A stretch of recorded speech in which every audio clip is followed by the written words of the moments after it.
Welcome back to another installment of the Rapid Reviews sub-series, reviewing the favorites. And today we are going to be reviewing Guardians of the Galaxy Volume 2.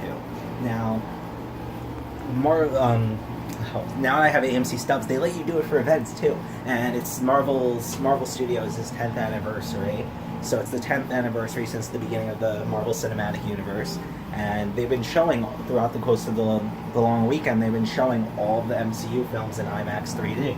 And I decided, oh hey, I'll use some of my Stubbs passes and go see some of the greats. So I saw Guardians of the Galaxy Volume 2 and Spider-Man Homecoming. As much as I love Spider-Man Homecoming, it's not really a favorite, so I won't really throw it into reviewing the favorites and take the time to do a rapid review. It's a great movie, go see it. That's my review right there. But anyway, Guardians of the Galaxy Volume 2 is the most underrated Marvel Cinematic Universe film and is absolutely my favorite Marvel movie.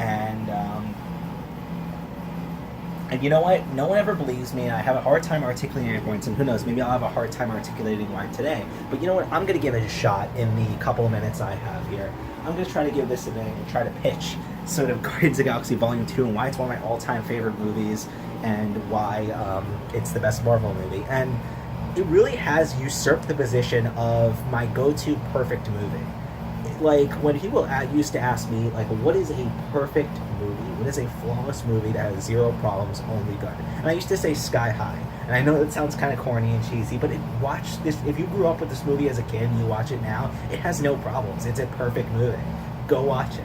Anyway, Guardians of the Galaxy Volume 2 has sort of usurped that title in terms of my tastes, personal tastes, because it is something you can discover now and experience now and still have that perfect movie experience. It is flawless. It is.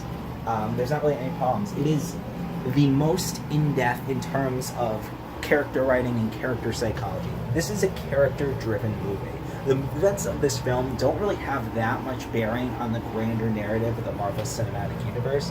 I mean, maybe some of the stuff with Gamora and Nebula do, but for the most part, this is a very closed-off movie from the rest of the Marvel Cinematic Universe, which is especially strange for this cosmic side of the Marvel Cinematic Universe, which very ties closely into the Infinity Gauntlet and the Infinity War, which eventually culminated in Infinity War. But this is a movie that takes the characters of the Guardians of the Galaxy that are already great from the first one and just goes into their psyches and their in-depth, and does sort of in-depth, gives you an in-depth psychological dive into these characters, and it makes the Guardians of the Galaxy themselves the best characters in the Marvel Cinematic Universe. All of them are extremely likable, all of them are extremely relatable, and if they aren't likable, like for example Rocket Raccoon is a complete asshole in this movie, it does a complete think about this, we are talking about incredible 10 out of 10 character development and character exploration for a character named Rocket Raccoon, who is a talking raccoon.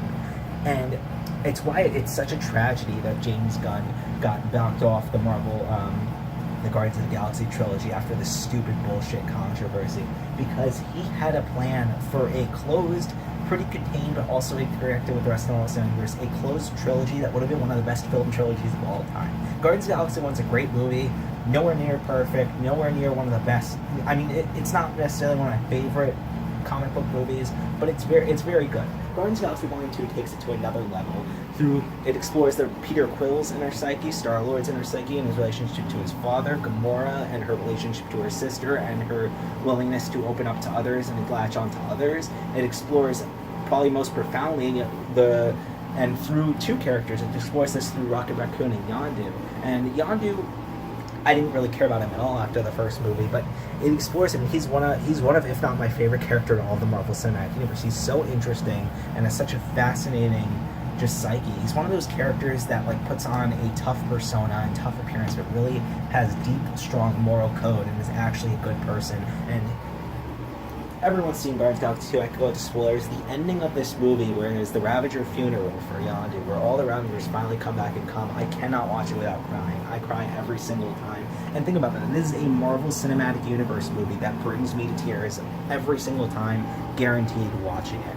And now that we're nearing the end, and I think the fact that this is the only Marvel movie that could do that makes it the best Marvel movie and one of my all-time favorite movies. And that's why Guardians of the Galaxy Volume 2, a lot of people skipped it. It is an absolute must-see. It is the best Marvel Cinematic Universe movie.